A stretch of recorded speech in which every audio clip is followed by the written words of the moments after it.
Hello friends, welcome back to our channel toppers target. I hope आप सब अच्छे होंगे और आप सबकी प्रिपरेशन अच्छे से चली रही होगी। तो हमने सीटेट की क्लास स्टार्ट की थी। तो प्रीवियस क्लास में हमने माइक्रो ऑर्गेनिजम्स टॉपिक के क्वेश्चन डिस्कस कर लिए थे जो प्रीवियस ईयर क्वेश्चंस थे। आज की क्लास में हम crop production and nutrition in plants and animals के कुछ क्वेश्चन जो हम आज की क्लास में डिस्कस करने वाले हैं। बेसिकली मिक्स क्वेश्चन होंगे। तो स्टार्ट करते हैं बिना टाइम वेस्ट किए हुए आज की क्लास को। अगर आप चैनल पर नए और अभी तक भी सब्सक्राइब नहीं किया तो जरूर सब्सक्राइब कर लिया, क्योंकि आपके एग्जाम से रिलेटेड आपको कंटिन्यूस वीडियोज अब मिलती रहेंगी, जिसमें हम अभी तो हम टॉपिक वाइज करेंगे, फिर कुछ इंपॉर्टेंट टॉपिक जो आपके लगता है कि आपके एग्जाम के लिए बहुत ज्यादा इंपॉर्टेंट है वो भी कोशिश करेंगे डिस्कशन करने की, और साथ ही साथ जितने भी पीवाईक्यू हैं वो भी हम डिस्कस करेंगे। तो स्टार्ट करते हैं बिना टाइम वेस्ट किए हुए। लेट्स सी, जो सबसे पहला क्वेश्चन है आपका वो है, which of the following group of words can be correctly identified with rhizobium. बताना है क्वेश्चन में कि इनमें से कौन सा ग्रुप ऑफ वर्ड है जो किसे करेक्टली आइडेंटिफाई कर रहा है, राइजोबियम को। तो एज वी ऑल नो कि जो राइजोबियम है, इसकी बात कर रहे हैं राइजोबियम। राइजोबियम एक राइजोबियम बैक्टीरिया। राइजोबियम बैक्टीरिया क्या फंक्शन होता है इसका? Nitrogen fixation in the root nodules of leguminous plant. In the root nodules of leguminous plant. तो ऑप्शन देख लेते हैं। पहला है leguminous plant, symbiotic stem nodes, that is incorrect. Root nodules, pitcher plant, nitrogen deficient soil, ये भी हो गया इनकरेक्ट। अभी हमने देखा था कि जो राइजोबियम बैक्टीरिया है, क्या फंक्शन होता है उसका? नाइट्रोजन फिक्सेशन का in the root nodules of leguminous plant. जो आपका थर्ड ऑप्शन होगा ये क्या हो जाएगा? Correct answer. Next question number second है, which among the following country is the largest producer of rice. कि इनमें से कौन सी कंट्री है जिसके अंदर जो राइस का प्रोडक्शन है वो सबसे ज्यादा होता है? तो पहला है इंडोनेशिया, दूसरा है बांग्लादेश, इंडिया, चाइना। तो जो चाइना है, China is the largest China एक ऐसी कंट्री है जहां पर राइस का ज्यादा प्रोडक्शन होता है। और चाइना के बाद कौन आता है? चाइना के बाद आता है इंडिया। तो जो आपका फोर्थ ऑप्शन होगा ये क्या हो जाएगा? Correct answer. एक बार इसकी एक्सप्लेनेशन देख लेते हैं। तो China is the leading producer of rice in the world. ठीक है, जो चाइना है, इंडिया सेकेंड रैंक पर आता है फॉर द किसके लिए? Rice consumption in the same period. Rice बहुत पसंद किया जाता है इंडिया के अंदर। कौन सी गैस आती है from the rice crop? That is important, methane gas. कौन सी गैस? मीथेन गैस है। ये छोटे छोटे पॉइंट्स नोट करके कहीं लिख भी लेना। Methane gas come out from the rice crop. West Bengal क्या है? That is the leading producer of rice in India. West Bengal क्या है? West Bengal is the leading producer of rice in India. Is that clear? Next question है, question number third है, select the correct sequence of part in the human alimentary canal. तो बताना है correct sequence. ये हमने batch में भी किया था। ठीक है, तो देख लेते हैं सेलेक्ट द करेक्ट सीक्वेंस। तो माउथ, ईसोफेगस, स्टमक। तो बात करूं अगर मैं करेक्ट सीक्वेंस की ऑप्शन से पहले, तो सबसे पहले जो हम खाना इनटेक करते हैं, जो हम खाना खाते हैं, वो किसके थ्रू खाते हैं? माउथ, जिसे हम बक्कल कैविटी भी कहते हैं। फिर वो कहाँ जाता है? Buccal cavity. ठीक है, फिर वो जो खाना, जो फूड हमने इनटेक किया, वो किसके थ्रू जाता है? ईसोफेगस। ठीक है, किसके थ्रू? ईसोफेगस। ईसोफेगस को हम क्या कहते हैं? Food pipe. उसे क्या कहते हैं? ईसोफेगस को हम क्या कहते हैं? फूड पाइप कहते हैं। Oesophagus is also known as food pipe. ठीक है, फिर खाना कहाँ जाता है? स्टमक में जाता है फूड पाइप के बाद। स्टमक से कहाँ जाता है? स्मॉल इंटेस्टाइन में जाता है। स्मॉल इंटेस्टाइन में जाता है और उसके बाद लार्ज इंटेस्टाइन में जाता है। तो लेट्स सी, तो माउथ से ईसोफेगस में जाता है, बात सही है। उसके बाद स्टमक में जाता है, उसके बाद स्मॉल इंटेस्टाइन और लार्ज इंटेस्टाइन। तो उसके अकॉर्डिंग जो पहला ही ऑप्शन हो गया, ये क्या हो गया? Correct answer. Is that clear? Next question number fourth है, which of the following statement about fertilizer is not correct. इनमें से कौन सी स्टेटमेंट फर्टिलाइजर के रिगार्डिंग सही नहीं है? तो जो पहला है, दे आर इनऑर्गेनिक सॉल्ट, तो ये तो सही है। They are very rich in plant nutrient, ये भी बात सही है। They provide humus to the soil, तो जो फर्टिलाइजर है वो सॉइल को ह्यूमस प्रोवाइड नहीं करता है। तो पूछी थी कि कौन सी स्टेटमेंट सही नहीं है, तो जो थर्ड ऑप्शन होगा ये क्या होगा? Correct answer. इंपॉर्टेंट है, एक बार मैन्योर और फर्टिलाइजर में डिफरेंस भी देख लेते हैं। तो फर्टिलाइजर एक मैनमेड इनऑर्गेनिक सॉल्ट है, बट मैन्योर क्या है? मैन्योर एक नेचुरल सब्सटेंस है। ठीक है, फर्टिलाइजर मैनमेड इनऑर्गेनिक सॉल्ट है और मैन्योर क्या है? मैन्योर नेचुरल सब्सटेंस है। फर्टिलाइजर जो है वो प्रिपेयर होता है फैक्ट्रीज में। मैन्योर को जो प्रिपेयर किया जाता है वो किया जाता है फील्ड्स में। Fertiliser does not provide any humus to the soil. ये भी हमने देखा था कि जो फर्टिलाइजर है वो कोई भी मतलब वो सॉइल को ह्यूमस प्रोवाइड नहीं कर पाता, लेकिन जो मैन्योर है वो सॉइल को लॉट ऑफ ह्यूमस प्रोवाइड करता है। फर्टिलाइजर के अंदर बहुत ज्यादा प्लांट न्यूट्रिएंट पाए जाते हैं, जैसे नाइट्रोजन, फास्फोरस, पोटेशियम, जिसे हम शॉर्ट फॉर्म में याद रख सकते हैं, दैट इज NPK। एन से नाइट्रोजन, पी से फॉस्फोरस और के से पोटेशियम, और ये भी इंपॉर्टेंट है, ठीक है। और manure is relatively less rich in plant nutrient. अगर आपको डिफरेंस पता और यहाँ से क्वेश्चन आता है तो आप इजीली कर पाओगे, क्योंकि क्वेश्चन यहीं से आएगा। Is that clear? जैसा कि अभी हमने देखा था, और वो क्वेश्चन भी आपका 11 जनवरी 2023 में पूछा गया था, ठीक है। आफ्टर दैट मैन्योर्स के एडवांटेज क्या है? ये क्या करता है? Water holding capacity of the soil उसे बढ़ा देता है, इंक्रीज करता है। इट मेक द सॉइल को पोरस बनाता है, जिसकी वजह से जो गैसेस का जो एक्सचेंज है वो इजीली हो जाता है। ये नंबर ऑफ फ्रेंडली माइक्रोब्स को बढ़ाता है, और ये सॉइल के टेक्सचर को भी क्या करता है? इंक्रीज करता है। तो it enhance the water holding capacity of the soil, it make the soil porous due to which exchange of gases become easy, it increase the number of friendly microbe, it improve the texture of soil. Next question number 5, which of the following is a pair of rabi crops? कि इनमें से कौन सा pair ऐसा है, क्या है? Rabi crops. तो इससे पहले मैंने डिफरेंस देखेंगे। तो खरीफ क्रॉप्स और रबी क्रॉप्स। खरीफ क्रॉप्स वो क्रॉप्स होती हैं जो ग्रो होती है रेनी सीजन में, रबी क्रॉप्स वो क्रॉप्स होती हैं जो ग्रो होती है विंटर सीजन में, सॉरी।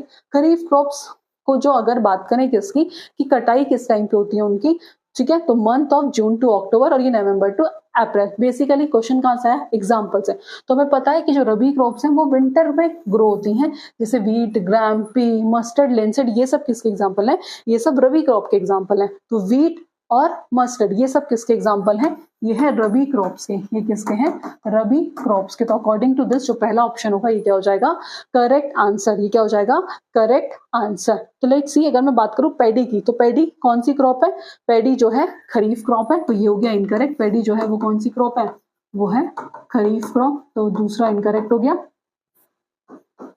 ठीक है। वहीं बात करें सेब, पैडी इसमें भी क्या है? खरीफ क्रॉप, तो ये भी इनकरेक्ट, ठीक है। और मेज क्या है? मेज भी कौन सी क्रॉप है?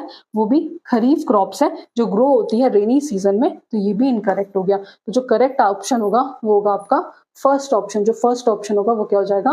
Correct answer. Is that clear? जो फर्स्ट ऑप्शन होगा वो क्या होगा? Correct answer. Next question number 6 है, read the following paragraph, select the option which would correctly fill in the blanks in the given order. तो despite the diversity in crop in India, as we all know कि हमारे India में क्या पाई जाती है? Crops की अलग अलग क्या पाई जाती हैं?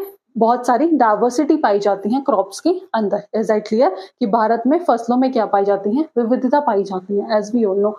तो 2 broad cropping patterns can be identify. वो 2 ब्रॉड क्रॉपिंग पैटर्न कौन कौन से हैं? रबी क्रॉप्स और खरीफ क्रॉप्स, ठीक है। The crops which are sown around during June and harvested in the month of September and October.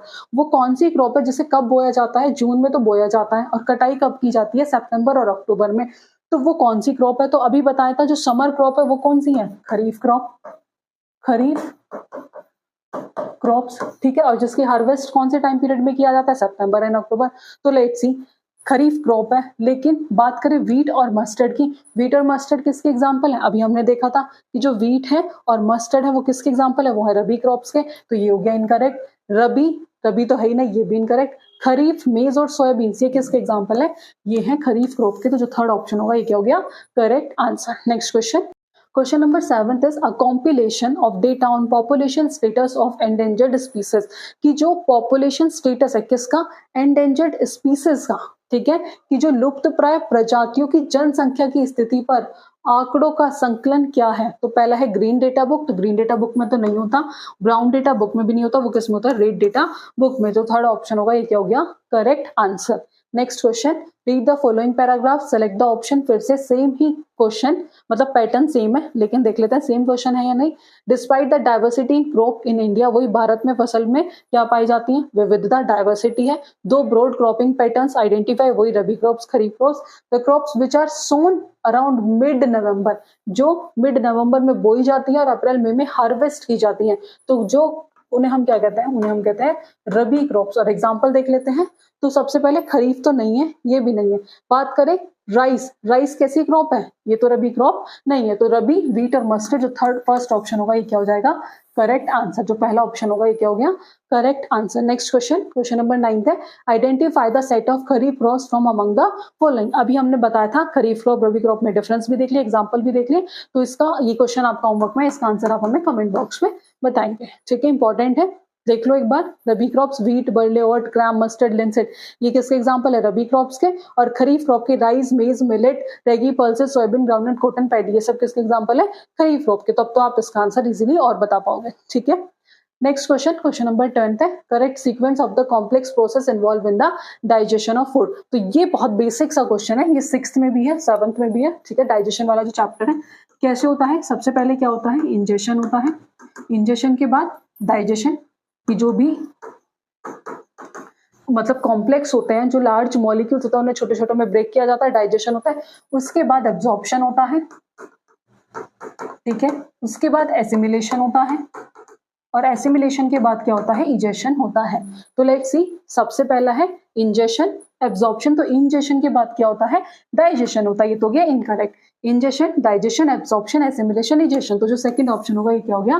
Correct answer. तो बिल्कुल बेसिक से क्वेश्चन उठाया हुआ था, स्टेप पूछे तो जिसे पता है वो आंसर सही मार्क करके आएगा। Ingestion, digestion, absorption, assimilation, egestion, ठीक है। क्वेश्चन नंबर 11 है, the activity which are practice to enrich और replenish soil with nutrient are, ठीक है, कि वो एक्टिविटी बतानी है जिसकी वजह से जो सॉइल के अंदर जो न्यूट्रिएंट है कि पोषक तत्वों के साथ मिट्टी को समृद्ध करने या फिर से बढ़ने के लिए की जाने वाली गतिविधियां किसके थ्रू हम कर सकते हैं? एक तो क्रॉप रोटेशन, एक मेन्योर्स ऐड करके और फर्टिलाइजर्स को ऐड करके। तो let's C, crop rotation deep plugging करके, एडिंग मेन्योर तो सही है लेकिन डीप प्लगिंग नहीं करेंगे, तो ये तो हो गया इनकरेक्ट।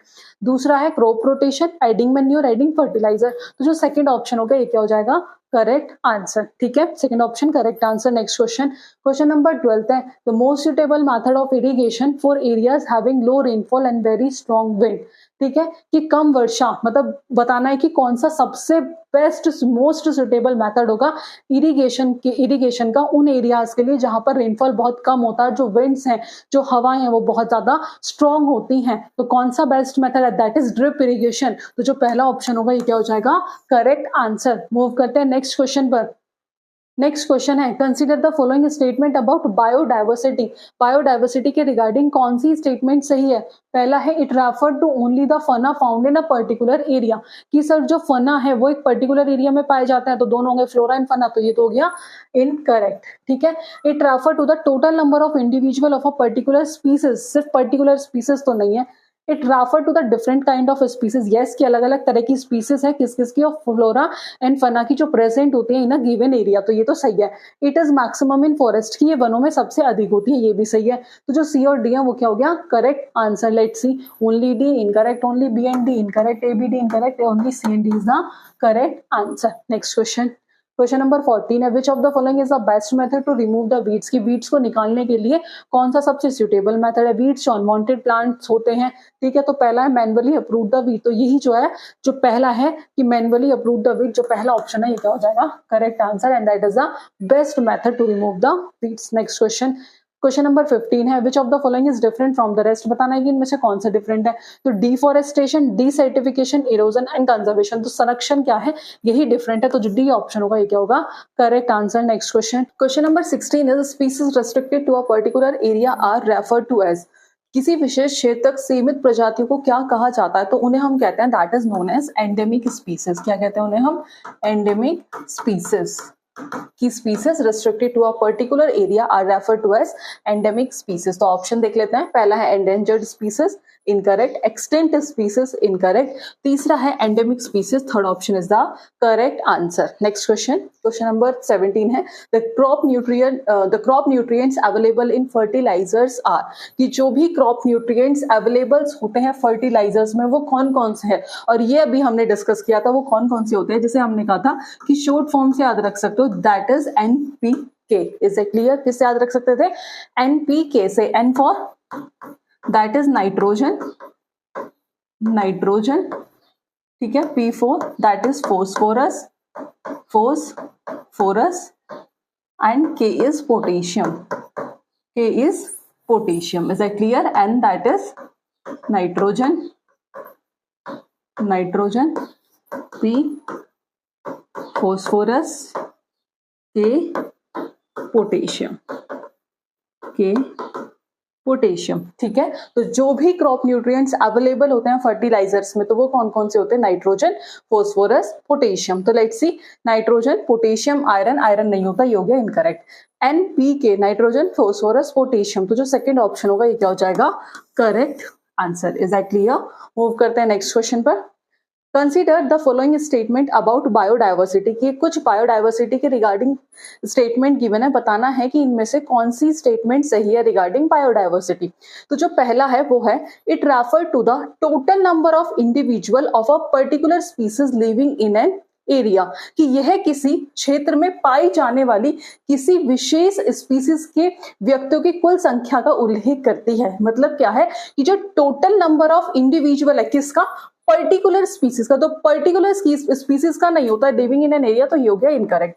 दूसरा है, it refer to only the flora and fauna of a particular species, की फ्लोरा और फौना की भी कोई पर्टिकुलर स्पीसीज उस एरिया में रहती है, तो ये भी इनकरेक्ट हो गया।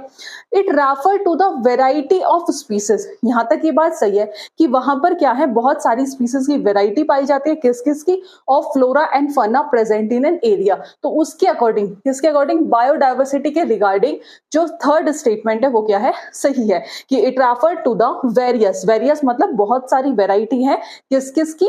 फ्लोरा और फना की स्पीसीज की बहुत सारी वेराइटी इस एरिया में पाई जाती है, जिसे हम कहते हैं बायोडाइवर्सिटी। तो थर्ड ऑप्शन क्या हो गया? करेक्ट हो गया। लास्ट देखते हैं, it is an artificially protected area, कि ये क्या है? एक आर्टिफिशियली प्रोटेक्टेड एरिया है, किसके लिए? एनिमल्स के लिए, तो ये हो गया इनकरेक्ट। तो लेट्स सी, तो जो सी ऑप्शन है that is the correct answer. तो ABC incorrect, ACD incorrect, A and B incorrect, तो C is the correct answer. Move करते हैं नेक्स्ट क्वेश्चन पर। क्वेश्चन नंबर 19 है, the gas present in atmosphere that cause green house effect are, कि बताना है कि वो कौन सी गैसेस हैं जो एटमोस्फेयर में प्रेजेंट होती हैं और जो ग्रीन हाउस इफेक्ट कोज करती हैं। तो पहला ऑप्शन है कार्बन डाइऑक्साइड, ऑक्सीजन, नाइट्रोजन। तो कार्बन डाइऑक्साइड तो सही है, बट ऑक्सीजन और नाइट्रोजन हो गया incorrect. Carbon dioxide, sulphur dioxide, methane, ये भी हो गया इनकरेक्ट। नाइट्रस ऑक्साइड भी नहीं है, methane, water vapour, carbon dioxide. तो जो फोर्थ ऑप्शन होगा ये क्या हो जाएगा? Correct answer. Is that clear? Next question, question number 20 है, the green house effect which is causing an increase in the atmospheric temperature is mainly due to, कि जो ग्रीन हाउस इफेक्ट है विच is causing, जिसकी वजह से जो atmospheric temperature है वो बढ़ता है, वो किसके वजह से? Is mainly due to carbon dioxide के वजह से। तो पहला है ऑक्सीजन इनकरेक्ट, दूसरा है नाइट्रोजन इनकरेक्ट, तीसरा है कार्बन डाइऑक्साइड। तो जो थर्ड ऑप्शन होगा ये क्या हो गया? Correct answer. क्वेश्चन में पूछा क्या था कि ग्रीन हाउस प्रभाव जो वायुमंडलीय मतलब एटमॉस्फेरिक टेम्परेचर में वृद्धि का कारण बन रहा है, मुख्य रूप से किसका कारण है? तो that is carbon dioxide. Next question, question number 21, all of the following are single cell, की सारे सिंगल सेल है, इसमें एक एक्सेप्शन गिवन है। तो लेट्स सी, तो जो पहला है हेंस एग, तो ये भी क्या है? सिंगल सेल है, तो ये तो हो गया इनकरेक्ट। जाइगोट भी क्या है? जाइगोट भी सिंगल सेल, तो ये भी हो गया इनकरेक्ट। पूछा है कि कौन सा सिंगल सेल नहीं है, तो एम्ब्रियो सिंगल सेल नहीं है, पैरामीशियम भी क्या है? सिंगल सेल है, तो इसके अकॉर्डिंग जो थर्ड ऑप्शन होगा ये क्या हो गया? Correct answer. Next question, question number 22 है, which Indian state is the maximum producer of cotton crop, कि इनमें से कौन सी स्टेट ऐसी है जहां पर कॉटन क्रॉप का मैक्सिमम प्रोडक्शन होता है, जो मैक्सिमम प्रोड्यूसर है? तो पहली है गुजरात, दूसरी है महाराष्ट्र, तीसरी है मध्य प्रदेश, फोर्थ है उत्तर प्रदेश। तो इसका आंसर आप हमें कमेंट बॉक्स में बताएंगे, ये क्वेश्चन आपका होमवर्क में। ठीक है, एक बार देख लेते हैं। तो cotton is the maximum produce in Gujarat. ठीक है, India is considered as the motherland of cotton. ठीक है, सबसे ज्यादा जो कॉटन प्रोड्यूस होता है वो कहाँ होता है? गुजरात में। इंडिया को क्या कंसीडर किया गया है? Motherland of cotton. बात करें अगर decreasing order of cotton production in Indian state, तो सबसे ज्यादा कहाँ होता है? गुजरात में, फिर महाराष्ट्र में, और उसके बाद कहाँ होता है? एमपी में। ठीक है, द कॉटन क्रॉप रिक्वायर्ड, उसे कैसा क्लाइमेट चाहिए? उसे एक मॉइस्ट क्लाइमेट चाहिए होता है। और China produce a maximum of cotton in the world, की वर्ल्ड में सबसे ज्यादा कॉटन कौन प्रोड्यूस करता है? तो that is China. Next question, question number 23 है कि which of the following represent correct matching of the organ of digestive system in column में with the function in column B, कि कॉलम ए में तो digestive system given है और column B में उनका फंक्शन गिवन है। तो एज वी ऑल नो कि जो लीवर है, ठीक है, लीवर क्या है, that is the largest gland. Liver क्या है, that is the largest gland, ठीक है। अब बात करें गोल्ड ब्लैडर की, तो गोल्ड ब्लैडर सबको पता है जहां पर बाइल जूस क्या होता है, स्टोर होता है, where bile juice is stored, ठीक है। तो बी है दैट इज स्टमक। स्टमक के फंक्शन की अगर बात की जाए तो वेयर प्रोटीन डाइजेशन स्टार्ट, जहां पर प्रोटीन का डाइजेशन स्टार्ट होता है। तो बी का हो गया फर्स्ट, बचा क्या, डी का हो गया थर्ड। तो लेट्स सी, ए का हो गया फोर्थ, ठीक है, liver is the largest gland. B का हो गया फर्स्ट, तो ए का फोर्थ, बी का फर्स्ट, सी का सेकंड और डी का थर्ड। तो जो फर्स्ट ऑप्शन होगा ये क्या हो गया, करेक्ट आंसर। मूव करते हैं नेक्स्ट क्वेश्चन पर। Study the following statement about the effect of weeds on the crop plant. ये कुछ स्टेटमेंट गिवन है किसके बारे में, about the affect of weeds, की जो वीड्स होते हैं, जो अनवांटेड प्लांट्स होते हैं, उनका क्रॉप प्लांट्स पर क्या अफेक्ट होता है। तो पहला है they help crop plant to grow healthy, कि ये जो हैं, जो वीड्स हैं, ये क्रॉप प्लांट को हेल्दी ग्रो करने में हेल्प करते हैं। तो ऐसा नहीं है, ये हो गया इनकरेक्ट। दूसरा है दे इंटरफेयर इन हार्वेस्टिंग, तो ये हार्वेस्टिंग में, कटाई के टाइम पे इंटरफेयर करते हैं। तो बात तो ये सही है। दे अफेक्ट प्लांट ग्रोथ, क्या वो प्लांट ग्रोथ की अफेक्ट, जो प्लांट की जो ग्रोथ है उनको भी अफेक्ट करते हैं। तो ये भी बात सही है।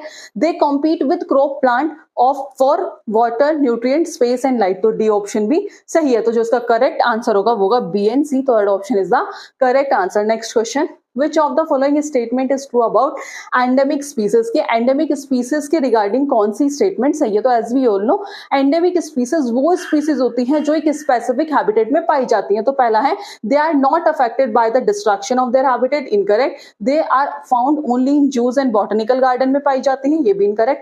They are found exclusively in specific habitat, तो ये स्पेसिफिक हैबिटेट में पाई जाती हैं। तो जो थर्ड ऑप्शन हो गया, ये क्या हो गया, correct answer. Next question, mitochondria. Mitochondria का फंक्शन एटीपी, तो राइबोसोम का क्या होगा। Mitochondria as we all know, mitochondria,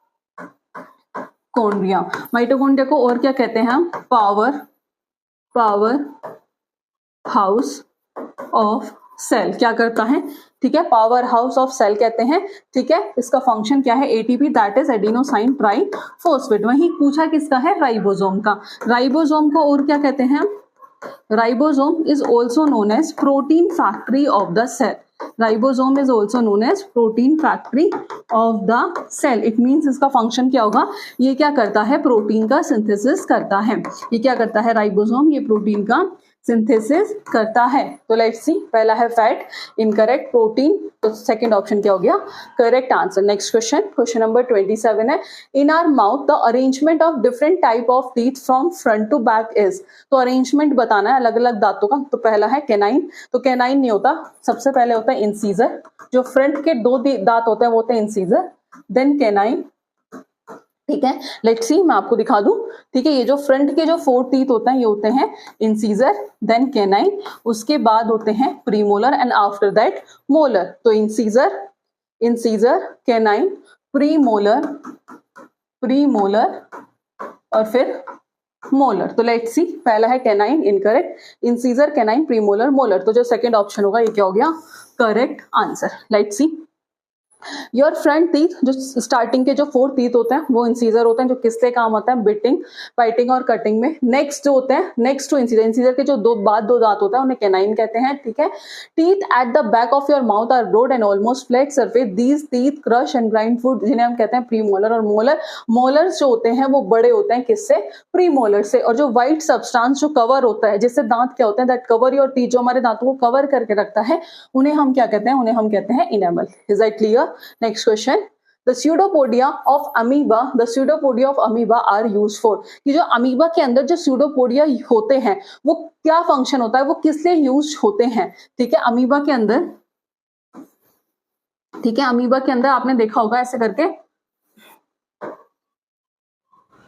ठीक है। ये क्या होता है, स्यूडोपोडिया अमीबा के अंदर क्या होता है, प्रेजेंट होते हैं, दैट इज स्यूडोपोडिया। तो इनका फंक्शन क्या होता है, ये क्या करते हैं, मूवमेंट में हेल्प करते हैं और फूड को कैप्चर करने में कौन हेल्प करता है, that is pseudopodia. Let's see, sensing the food only, incorrect. Capture of food only, से फूड को कैप्चर करते हैं लेकिन मूवमेंट भी होता है, हो गया इनकरेक्ट। मूवमेंट ओनली नहीं, तो movement and capture of food. तो जो फोर्थ ऑप्शन होगा that is the correct answer, ठीक है, movement and capture of food, that is the correct answer. Move करते हैं नेक्स्ट क्वेश्चन पर। क्वेश्चन नंबर 29 है, इन द एलिमेंट्री कैनाल, ये एलिमेंट्री कैनाल में जो स्वेलोड फूड मूव करता है डाउनवर्ड किसकी वजह से?